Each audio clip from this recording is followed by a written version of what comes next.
Hi, I'm David Gilbert, Technology Editor with the International Business Times UK. And we're here today looking at the iPhone 5. The minute you pick up the iPhone 5, you notice a difference immediately.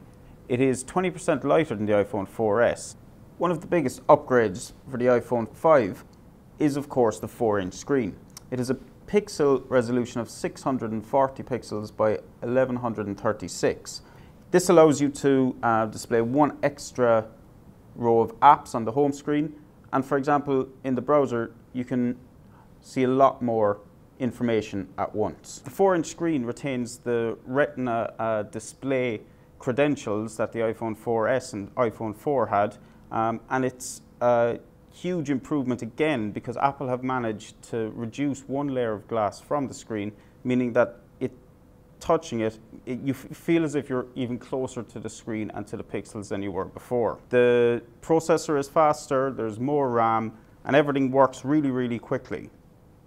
Another major upgrade from Apple is the replacement of the 30-pin dock connector with this 9-pin dock connector, which Apple has called Lightning, to partner with its Thunderbolt connection which it has on its laptops. A lot of people have been given out about this because it means that they have to get a whole new set of docks and adapters, but this is the first time Apple has upgraded its dock since 2001, which means people have had 10 years with the same dock, which in smartphone terms is quite a long time.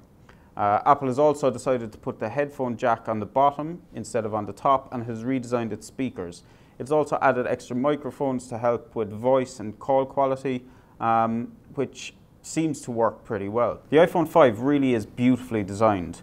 While Apple has extended the height of it, it has kept its width, but it has managed to slim it down from 8.8 on the iPhone 4S to just 7.6 millimeters. One reason Apple has been able to slim down the iPhone 5 so much is that it has included an even smaller SIM than the micro SIM it used in the iPhone 4 and 4S. This, another Apple innovation, is called a nano SIM, which is basically just a metal connector from a regular SIM with very little plastic around the outside.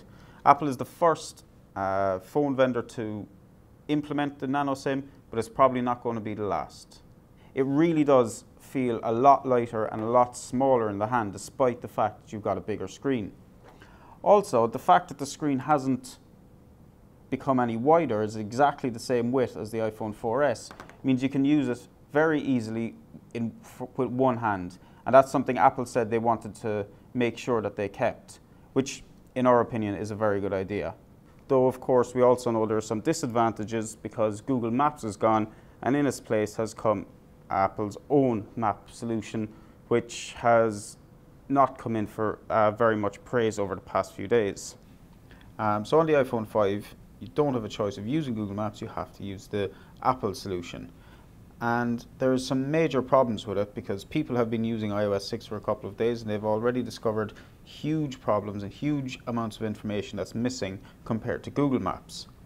While there is some unique features to Apple Maps, most notably the 3D feature, which allows you to do a 3D flyover of certain cities around the world, the major problem is that for the rest of the world there's a very big lack of information. The iPhone 5 is definitely a beautifully designed smartphone. It is possibly the most beautiful smartphone on the market at the moment.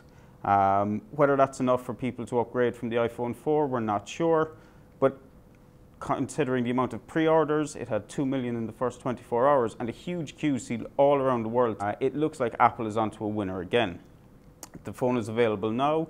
For the basic version, which has 16 gigs, costs $529, going all the way up to $699 for the 64 gig version. I'm David Gilbert, Technology Editor for the International Business Times UK.